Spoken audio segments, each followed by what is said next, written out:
In the mountains where silence weighs as heavily as snow, Thomas Reed's hands caress memories that no longer exist. 6 years have passed since death took his family from him, leaving him with eyes that look without seeing and a heart that beats without feeling. Until one stormy night, between the whisper of rain against the windows, he finds sheltered in his stable a woman with a soul as broken as his own. His hands, roughened by work and pain, learn once again to hold hope. If this story has touched your heart, leave me your like as one who lights a small candle in the midst of darkness. And tell me in the comments, how do you imagine this encounter between two wounded souls seeking to heal will end? In the heart of Wyoming, where winters seem to punish more than teach, lived Thomas Reed, a solitary man who cared for the small ranch inherited from his father. Snow covered the valley like an immaculate blanket, erasing paths and memories alike. 6 years had passed since death took his family, leaving him only with the company of cattle, frozen earth, and endless nights that never brought answers. The mountains to the west drew violet silhouettes against the sunset, while Thomas watched the horizon from his cabin's porch. His hands, weathered by work and cold, held a cup of coffee whose warmth he barely felt. Silence had become his mother tongue, one he spoke fluently and that no one else seemed to understand. The premature wrinkles around his eyes counted not years, but stories buried under layers of loneliness. The blizzard began at dusk, shaking the fence posts and howling through the wooden cracks. Thomas lit the fire in the fireplace, feeding it with pine logs that released a resinous aroma. That daily ritual marked the rhythm of his days, identical to one another like snowflakes that, seen up close, reveal unique and unrepeatable patterns. While the flames danced before him, Thomas remembered fragments of a previous life, when the house resonated with other voices. Now only the crackling of wood and the constant moan of the wind remained, a symphony of absences that lulled him each night into restless sleep. The crash of the stable door shook Thomas from his drowsiness. Outside, the storm had increased its fury, transforming the landscape into a white whirlwind.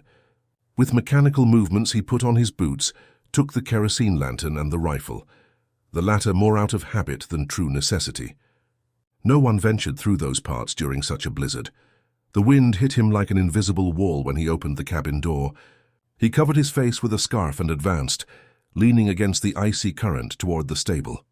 Snow accumulated on his eyelashes and beard, crystallizing his figure like that of a moving statue. Upon entering the stable, the animals grew restless, uneasy. The lantern cast dancing shadows against the wooden walls, and it was then that he saw her, a figure huddled in the straw, almost hidden in the farthest corner. Thomas raised the light to distinguish her better. She was a young woman, with clothing inappropriate for winter torn in some places. Her skin, visible through the fabric tatters, showed dark spots that Thomas recognized as recent bruises and cuts. Thomas's first instinct was to retreat. The last thing he needed was trouble brought by the snow. But something in the woman's expression, a mixture of terror and almost extinguished dignity, made him hesitate. As he approached with the lantern, she tensed like a cornered animal and grabbed a hay fork, holding it before her as an improvised shield. "I'm not going to hurt you," said Thomas, with a voice hoarse from disuse.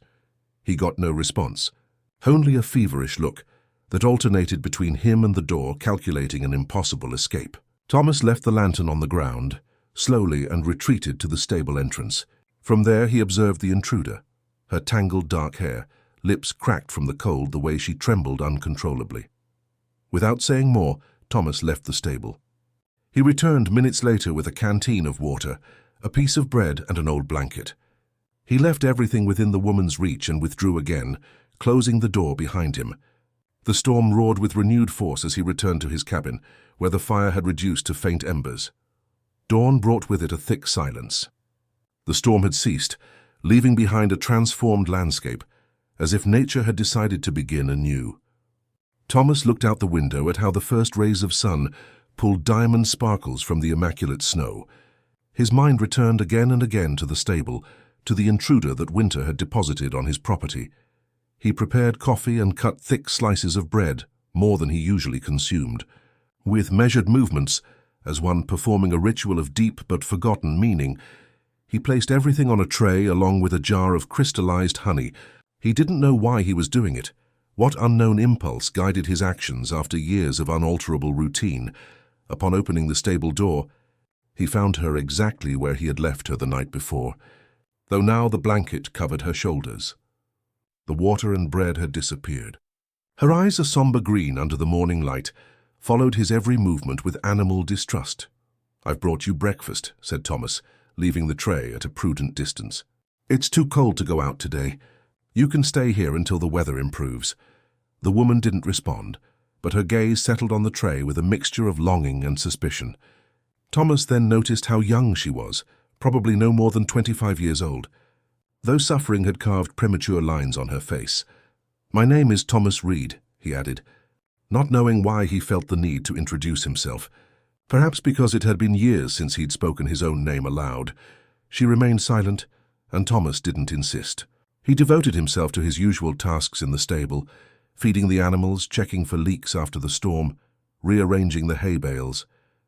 He worked conscious of the gaze that followed his every movement, studying him as one studies a predator whose habits are worth knowing.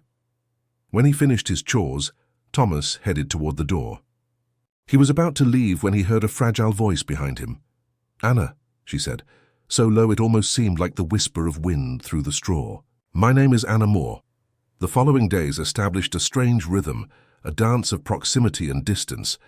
Thomas brought food to the stable 3 times a day, and each time he stayed a little longer, performing tasks that could have been postponed. Anna, for her part, began to move through the reduced space, first with caution, then with growing familiarity. On the 3rd day, Thomas noticed that she had organized the tools hanging on the wall, grouping them by type and size. On the 4th, he found that she had swept the dirt floor and arranged the hay bales in a structure resembling an improvised bed. They didn't speak more than necessary, but the silence between them began to transform, becoming less dense, almost comfortable. It was on the 5th day when Thomas observed that Anna was limping as she moved. Without asking, he returned to the cabin and came back with a small jar of homemade ointment, the same one he used for the horse's injured hooves. He left it next to the lunch tray and withdrew, giving her the privacy her dignity demanded. That night, while the wind howled again around the cabin, Thomas contemplated the fire, wondering how much longer he could maintain that situation. He knew nothing about Anna beyond her name, nor where she came from, nor what had brought her to his property. The snow had begun to melt in places where the sun struck with more force. Soon the roads would be passable again. The thought produced an unknown unease in him. It had been years since he'd worried about the presence or absence of another human being. He had grown accustomed to solitude, like one grows accustomed to an uncomfortable garment that, with time, ends up adapting to the body until becoming imperceptible. Now that garment seemed to be coming apart at the seams. The next morning, Thomas found Anna standing by the stable door. The ointment had disappeared from the jar, and although she was still limping, her posture denoted a new determination. Without a word, she followed him outside, where the world gleamed under an increasingly thin layer of snow.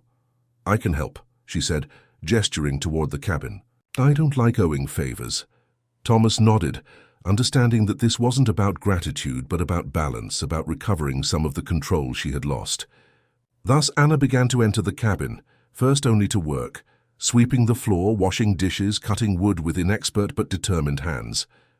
At nightfall she would return to the stable, and Thomas didn't try to stop her. The first snowfall of the month carried away the last vestiges of the implacable winter. The earth began to awaken under the white mantle, revealing timid patches of green.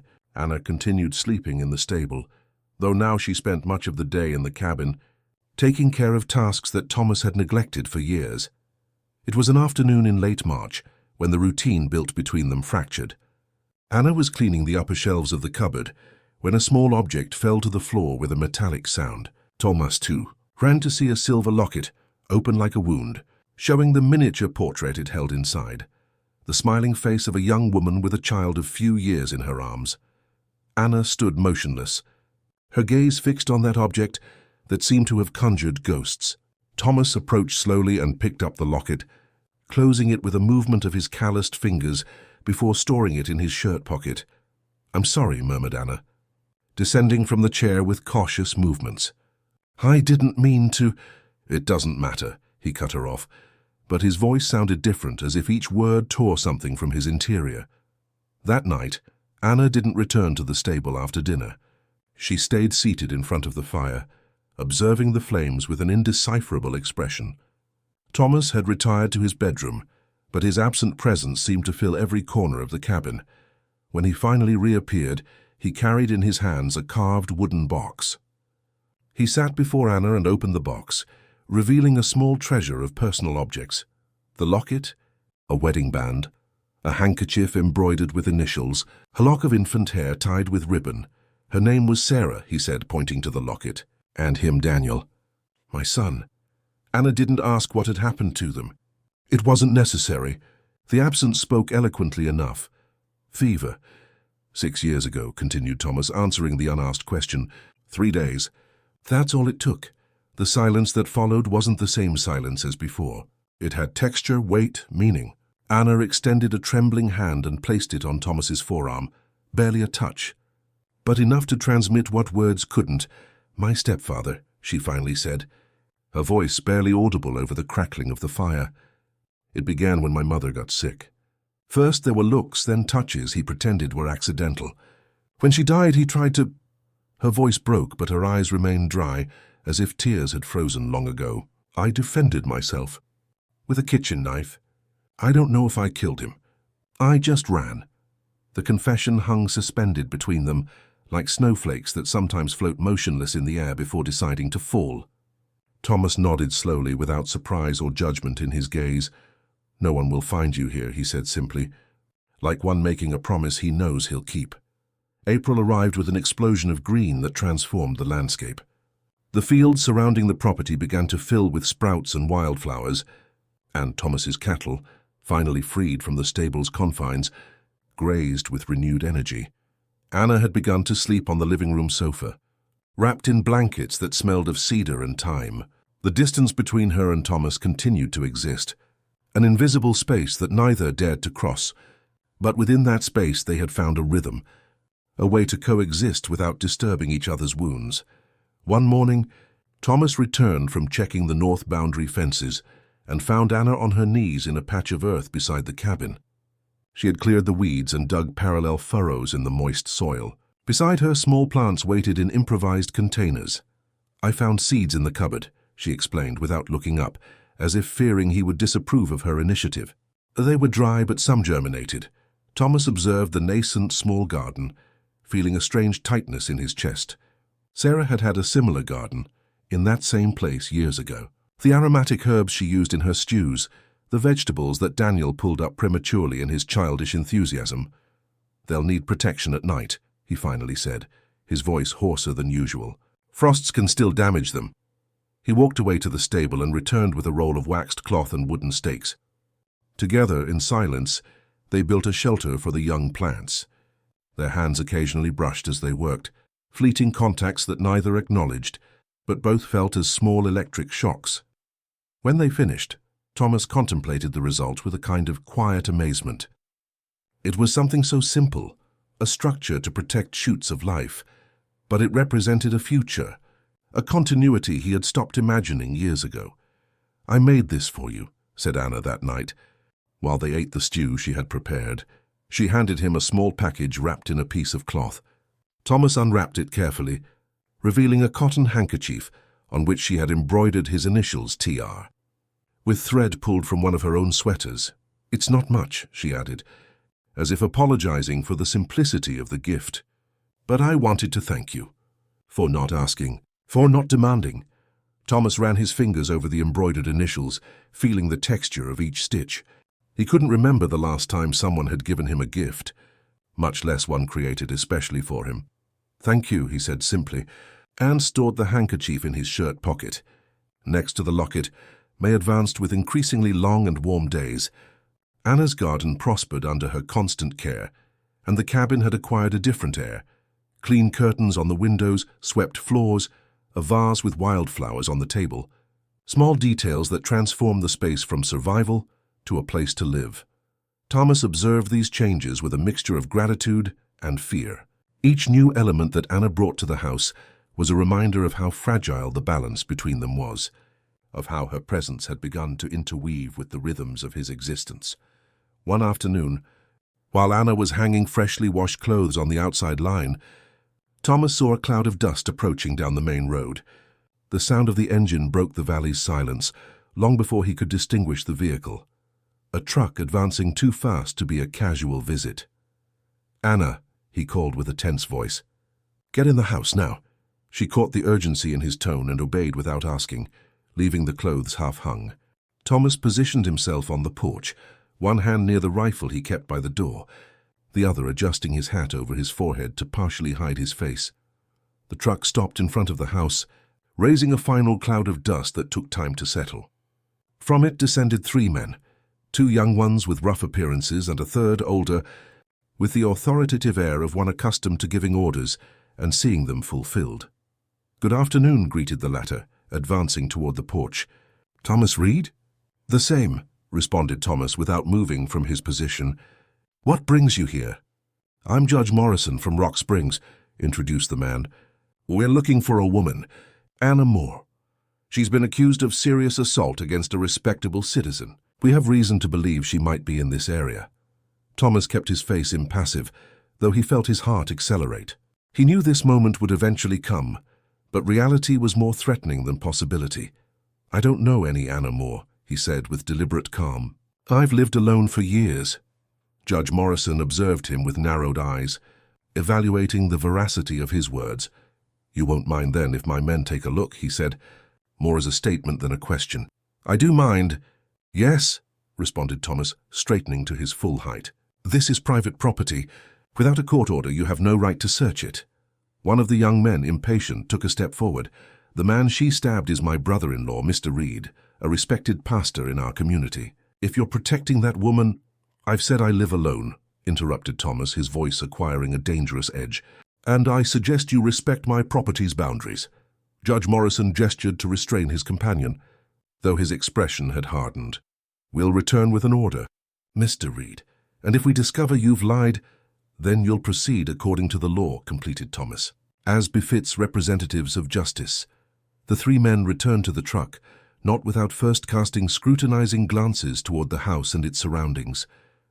Thomas remained motionless on the porch until the vehicle disappeared in the distance, raising another cloud of dust that took time to dissipate. When he entered the house, he found Anna sitting in a kitchen chair, rigid, with a pale but determined face. "I have to leave," she said before he could speak. "I don't want to cause you trouble." "Did you kill him?" asked Thomas, his voice neutral, without judgment. "I don't know," she responded honestly. "He bled a lot. I just wanted to defend myself, not—" "I believe you," interrupted Thomas. "But that won't matter to them." He sat before her, his calloused hands resting on the worn table. "They'll come back," he continued, "with an order. We need to decide what to do." The word "we" hung suspended between them, charged with meanings that neither dared to name yet. The decision was made that same night. Thomas knew the mountains better than anyone in the county. He had spent his childhood exploring every trail, every cave, every hidden corner among the pines. There was a place, an abandoned hunter's cabin high in the valley, almost inaccessible during winter, but habitable now that spring was advancing. "I'll take you there tomorrow at dawn," he explained while they prepared the necessary items. "No one has used it in years. You'll be safe while we find out what really happened." Anna observed him with a mixture of gratitude and bewilderment. "Why do you risk so much for me?" she finally asked, the question that had been latent since he decided not to turn her in. "You barely know me." Thomas continued packing blankets and provisions, apparently concentrated on the task.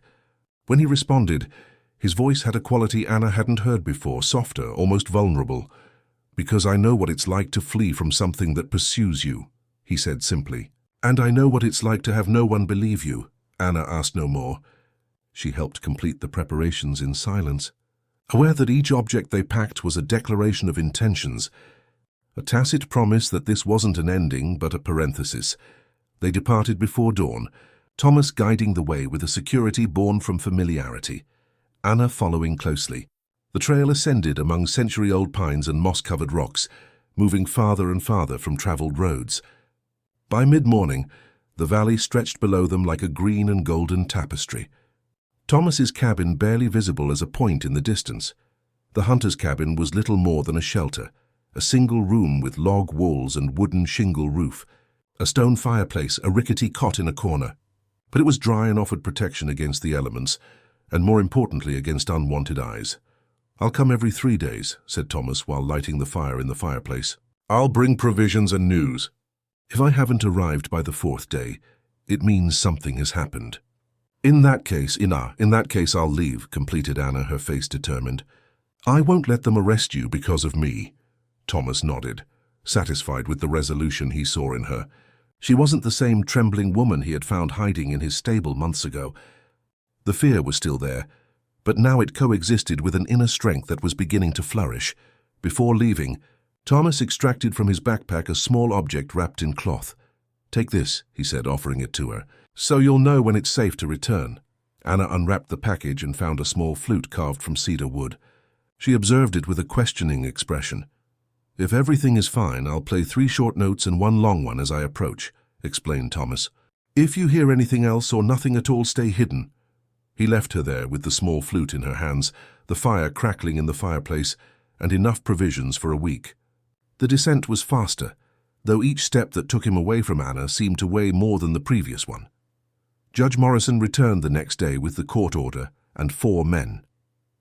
They searched Thomas's cabin, the stable, the sheds, even walked part of the property looking for signs of the fugitive. They found, of course, evidence that a woman had been there. Clothes hung that Anna hadn't finished collecting. The small garden by the house, a hairpin forgotten by the sink.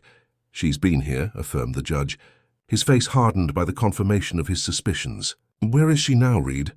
"She left yesterday," responded Thomas without altering his expression. "She took the bus at the Rock Springs station. She didn't mention where she was headed. You expect me to believe you let her go just like that, after having taken her in for months?" "I don't expect you to believe anything, Judge," said Thomas calmly. "I'm just telling you what I know." The interrogation continued for hours. Thomas maintained his version, imperturbable. Anna had arrived in winter in need of shelter. He had offered her work in exchange for food and roof. When she learned they were looking for her, she decided to leave. End of story. "I'll send men to check the bus station," said the judge finally, frustrated by not managing to break Thomas's determination. "If I discover you're lying—" "You've already searched my property, Judge," interrupted Thomas. "You've verified that she's not here. So unless you have evidence of some crime on my part, I'd appreciate if you'd allow me to return to my work." The men left at dusk, leaving behind a trail of veiled threats and the implicit promise that the investigation hadn't ended. Thomas watched them depart from the porch, aware that the real test was just beginning. 3 days later, as he had promised, he undertook the ascent to the hunter's cabin. He carried a backpack loaded with fresh provisions, clean clothes, and news. According to what he had learned on a discreet visit to town, Anna's stepfather was alive. Injured but recovering. The accusation, however, remained serious. Halfway there, Thomas stopped and extracted the small twin flute to the one he had given Anna. He played the agreed signal. 3 short notes, 1 long. The sound spread among the pines, reverberating against the rocky slopes. From the distance, weak but unmistakable, came the response. The same pattern of notes. An echo confirming that Anna was still there, waiting. Something in Thomas's chest loosened, a knot he hadn't been conscious of having until it untied. When he reached the cabin, he found it transformed. Anna had cleaned every corner, repaired a leak in the roof with improvised materials, even created a small herb garden in containers by the window. "You've been busy," commented Thomas, depositing the backpack on the rustic table. "I can't stand being still," she responded with a half-smile. "And I needed to keep my mind away from everything." The afternoon passed while Thomas recounted what had happened with the judge and his men. Hannah's expression oscillated between relief at knowing her stepfather lived and anguish over the legal situation she faced.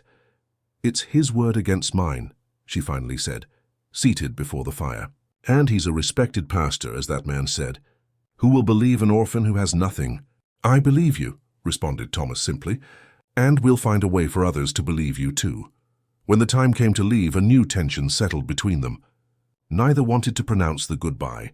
As if words could solidify a separation, they preferred to keep fluid. Temporary. I'll return in 3 days, said Thomas finally. Standing by the door, I'll be waiting, responded Anna. And for the first time since he'd known her, Thomas saw tears in her eyes, acting on impulse. He extracted the embroidered handkerchief from his shirt pocket and offered it to her. Anna took it, her fingers brushing his in a contact that seemed to extend beyond the physical.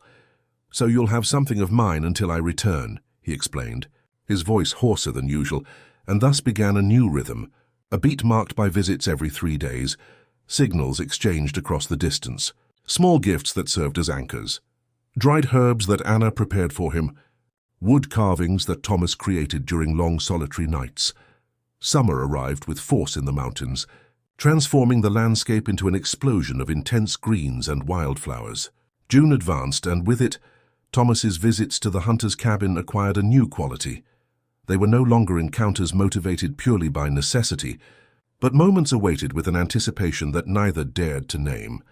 During one of these visits, Thomas brought with him a special gift, a pair of leather boots he had bought in town, approximately fitted to the size of Anna's foot.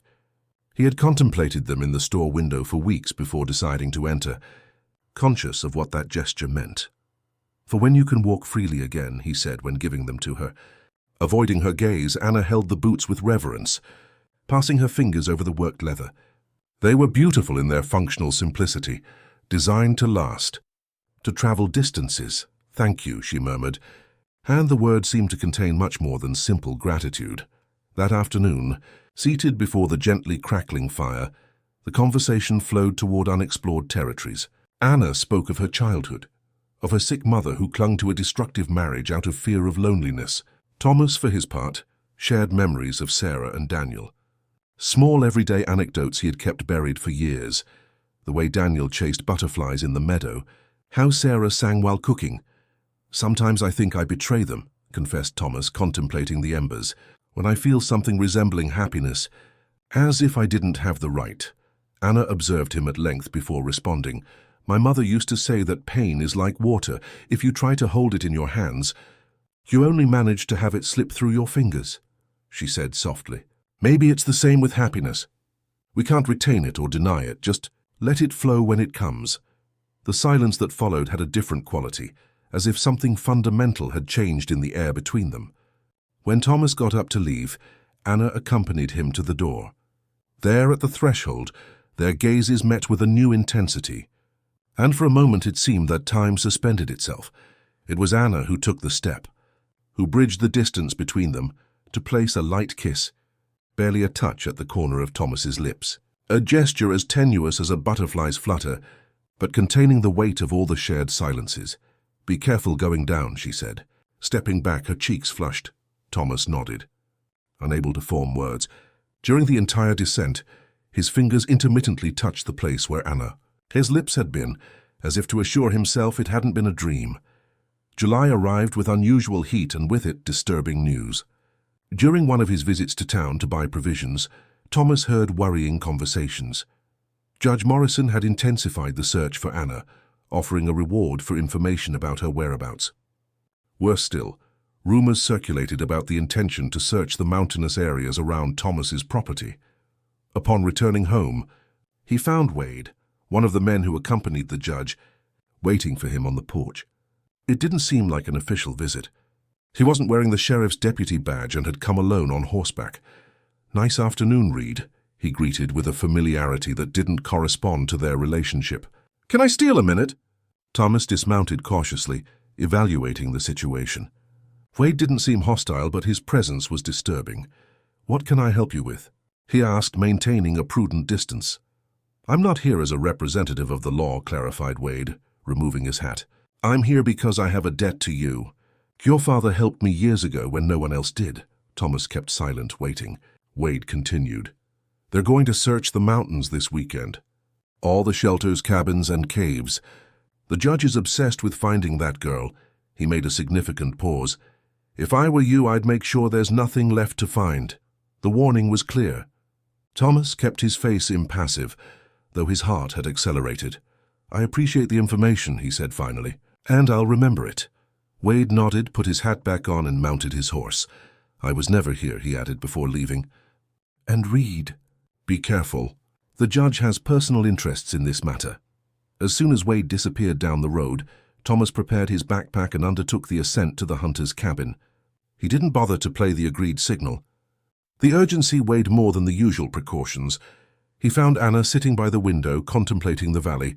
The expression of surprise on her face upon seeing him arrive outside the usual schedule quickly transformed into concern. "What's happening?" she asked, jumping up. Thomas explained the situation without detours. Time was running out. They had to abandon the cabin before dawn and seek another refuge, perhaps outside the county. "Or I could turn myself in," said Anna when he finished speaking. No, the firmness in Thomas's voice admitted no reply. "Not after what you told me. Not with a judge who has personal interests in the case." "Then what?" "Run forever." Frustration filtered into Anna's voice. "I can't let you ruin your life to protect me." "My life," responded Thomas, approaching, until barely a few centimeters separated them, "was already ruined before you arrived." "I was dead, Anna. I just kept breathing." The silence that followed vibrated with the intensity of the unsaid, of truths too large to be contained in words. Anna raised a hand and placed it on Thomas's face, a gesture as intimate as unexpected. "If we have to run," she said in a quiet voice, "then let's run." But together, the decision was made. They spent the night preparing, gathering what little they could carry with them. Thomas had brought with him the money he kept for emergencies. It wasn't a fortune, but enough to start over somewhere far away. At dawn, they abandoned the cabin. The plan was simple: descend the western slope, avoiding the main trails, and head to the train station in the neighboring town. From there, they would take the first train west to territories where no one knew their names or their stories. The descent proved more difficult than anticipated. The western slopes, less traveled, presented steep terrain and dense vegetation. They advanced in silence, each immersed in their own thoughts, aware of what they were leaving behind and the uncertainty that awaited them. At mid-morning, an unexpected noise startled them, the unmistakable sound of horse hooves approaching from the lower trail. Thomas signaled to Anna to remain still while he advanced to observe. Through the foliage, he distinguished a solitary figure slowly ascending, an older woman, with grey hair gathered in a braid, mounted on a bay horse. He recognized her immediately: Martha Collins, the town's pharmacist, one of the few people with whom he had maintained something resembling a friendly relationship since his family's death. Thomas hesitated. Martha wasn't part of Judge Morrison's circle. In fact, she was known for her independence and disdain toward authoritarian figures, but her presence there at that precise moment couldn't be coincidence. Finally, he made a decision. He emerged from his hiding place, keeping Anna hidden behind the vegetation. "Martha," he called in a low voice, "what are you doing here?" The woman stopped her horse, showing no surprise at Thomas's appearance. "I knew you'd be around these parts," she responded, dismounting with the agility of one who's been doing it all their life. "And I needed to find you before they did." "They?" "The judge and his men. They left at dawn." Martha scrutinized the surroundings. "Where is she?" "I know she's with you." Thomas tensed his jaw, his hand instinctively seeking the knife he carried in his belt. "I don't know who you're talking about," he responded cautiously. Martha sighed, exasperated. "We don't have time for this, Thomas. I'm here to help." She paused, her expression softening. "Anna isn't the first woman Robert Turner has tried to force, and if it's up to Judge Morrison, she won't be the last to be silenced either." The revelation fell like a stone in calm waters. Anna slowly emerged from her hiding place, eyes fixed on the older woman. "How do you know my name?" she asked with a tense voice. "Because I knew your mother," responded Martha. "Catherine Moore worked in my pharmacy for years before marrying that monster. And because there are other women, Anna, others who didn't have your courage or your luck, the pieces began to fit together," Martha explained quickly. Robert Turner, Anna's stepfather, maintained a close friendship with Judge Morrison. Together they had covered up numerous incidents over the years. Anna's assault had been the first time someone managed to physically injure him, the first real threat to the impunity they had enjoyed. "But things are changing," continued Martha. "After what happened with you, other women have begun to speak. 2 have filed formal complaints this week. The circle of protection is crumbling. Why are you telling us this?" intervened Thomas, still distrustful. Because running isn't the solution, responded Martha firmly. Anna is the key piece. Her testimony, along with the new complaints, could sink Turner and Morrison. But if she runs, if she disappears, they win. They're looking for me for attempted homicide, reminded Anna, her voice barely a whisper. Self-defense, corrected Martha. And I have witnesses willing to testify about Turner's character and history, including myself. The silence that followed was charged with doubts, hopes, and intertwined fears. Thomas and Anna exchanged a long look, a silent conversation more eloquent than any words. What exactly do you propose? Asked Thomas finally. Martha mounted her horse again. That you come with me now. My brother is the sheriff of the neighboring county. He can offer you legal protection while we prepare the case. She paused, her gaze fixed on Anna. It's your decision, dear. But think about the other women, about those who will come after. The decision wasn't easy, but they finally agreed to accompany Martha. During the journey to the neighboring county, the pharmacist provided more details. Sheriff Collins, her brother, had been investigating Judge Morrison for months, suspecting corruption and abuse of power. Anna's case could be the catalyst to expose the entire cover-up network. They arrived at dusk at a small house on the town's outskirts. Sheriff Collins received them with a sobriety that inspired confidence. An older man of few words but sharp gaze, who listened to Anna's account without interruptions or judgments. It won't be an easy road, he warned when she finished. Morrison has influence even outside his county, and Turner has the support of his congregation. But they're not alone, added Martha. Not this time. The following days passed in a strange, tense calm. Anna and Thomas remained in the house, protected by the sheriff's discretion and Martha's determination. Other women arrived, some accompanied by mothers or sisters, all with similar stories, all with the same fear in their eyes, all gradually finding strength in unity. For Thomas, accustomed to solitude, that improvised community was overwhelming. He kept to the margins, observing how Anna slowly flourished among those women who shared her pain. He saw her talk with them, listen to their stories, offer words of encouragement with a serenity he had never perceived in her. One night, while everyone slept, Thomas went out to the back porch seeking air and solitude. He found Anna sitting on the steps, contemplating the starry sky. I couldn't sleep, she explained, when he sat beside her. Me neither, admitted Thomas. The silence between them had acquired a new quality. It was no longer the silence of the unsaid, but of what didn't need to be said. I'm afraid, finally confessed Anna, her voice barely audible over the cricket's song. Not of them, but of what will come after, of who I'll be when all this ends. Thomas contemplated her profile silhouetted against the night. In a few months, that trembling and distrustful woman he had found in his stable had transformed into someone capable of facing her worst fears, not only for herself but for others. You'll be whoever you choose to be, he responded simply. And I'll be there to see it, if that's what you want. Anna turned her face toward him, her eyes shining in the penumbra. Do you promise? She asked, her voice tremulous but firm. Even if all this crumbles, if we have to run again? Thomas extended his hand toward her, a gesture more eloquent than any oath. Anna intertwined her fingers with his, the contact as natural as if they had been holding each other their whole lives. I promise, he said. The preliminary hearing was set for 3 days later. The county prosecutor, a young man with penetrating eyes that Martha had described as incorruptible, reviewed the statements of all the women again and again, meticulously constructing the case. Anna would be the first to testify, the cornerstone on which the entire structure would rest. The night before, nervousness was palpable in the house. The women gathered in the living room, sharing tea and words of encouragement. Thomas observed from the threshold, feeling simultaneously part of and alien to that sisterhood forged in pain. Martha approached him, offering a cup of tea that he accepted mechanically. You're worried?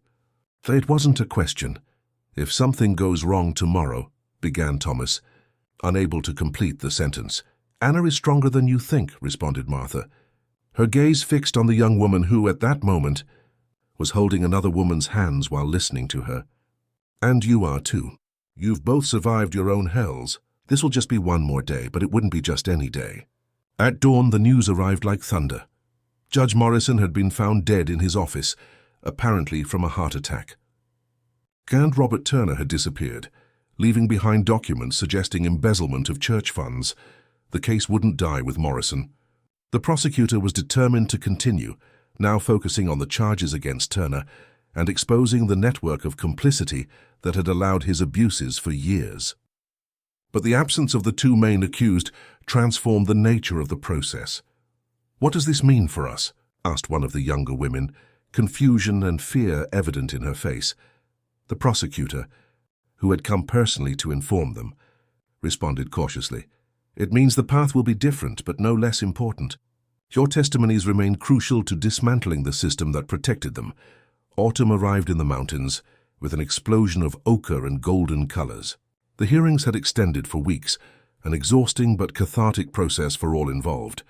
Anna had testified with a clarity and firmness that impressed even the most skeptical judge.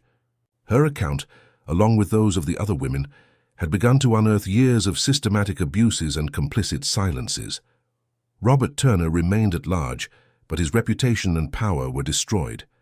The congregation that had once venerated him was now divided between those who blindly defended him and those who began to question their own passive complicity. For Anna, each day on the stand had been like tearing off a layer of dead skin, painful but necessary. Thomas had accompanied her every moment, a silent but constant presence in the courtroom, their eyes meeting whenever fear threatened to paralyze her. The last hearing concluded with official recognition. All the women, including Anna, had acted in self-defense.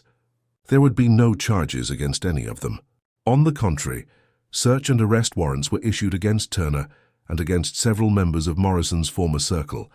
Upon leaving the courthouse for the last time, Anna stopped on the steps, breathing deeply the fresh October air. Thomas waited at the foot of the staircase, his familiar figure an anchor in a world that had changed too quickly. "It's over," she said as she approached him, the simple words but charged with meaning. "What do you want to do now?" asked Thomas, aware that the answer could change the course of both their lives. Anna contemplated the town around her, the streets where she would no longer have to walk in fear, the faces that now greeted her with newly discovered respect. "I want to go home," she finally responded. She didn't need to specify which home. They both knew. The return to the cabin in the mountains was like waking from a long, feverish dream. The garden that Anna had planted months ago had been partially devoured by wild animals, but some resistant plants still stubbornly flowered. The interior smelled closed and absent, but a few hours were enough for the open windows and the fire in the fireplace to return life to the space. That night, seated on the porch as so many times before, they contemplated a sky studded with stars. The difference was that now Anna didn't sit at the opposite end, maintaining a prudent distance. She was next to Thomas, her head resting on his shoulder, their hands intertwined on the blanket they shared. "Do you know what day it is today?" she asked softly. Thomas shook his head. "It's been exactly 1 year since you found me in the stable," continued Anna. "Half dead from cold, terrified, not knowing if I had killed a man." The memory floated between them, as vivid as the scent of the surrounding pines. "And now you're here," responded Thomas, his voice hoarse with contained emotion. "Free, strong. We're here," she corrected, turning her face to look at him directly. "Both of us." On the horizon, the first rays of dawn began to tinge the sky a pale pink. A new day announced itself, with all its unexplored possibilities. Anna sat up slowly and extracted something from her jacket pocket, the handkerchief that Thomas had given her months ago, now transformed. She had embroidered on it a simple but powerful image, 2 trees whose branches intertwined, forming an arch over a small sprout emerging from the earth. "For you," she said, offering it to him. "To remember that even the darkest storms bring new life." Thomas took the handkerchief, his calloused fingers caressing the embroidery with reverence. Then, in a movement that seemed to contain all the history they had shared, he drew Anna toward him and kissed her, not with the urgency of one who fears losing a fleeting moment, but with the quiet certainty of one who knows they have all the time in the world. When they separated, the sun had completely emerged above the mountains, bathing the valley in a golden light that transformed the ordinary into the extraordinary. Anna stood up and extended her hand toward Thomas. "Come," she said simply, "we have a garden to replant." And so, while the new day unfolded its promises around them, they walked together toward the earth that waited to be cultivated, toward a future they had chosen to share. Not as two broken people seeking to complete each other, but as two complete beings who had decided to grow together, like those trees in the embroidery, distinct, strong by themselves, but more beautiful in their union.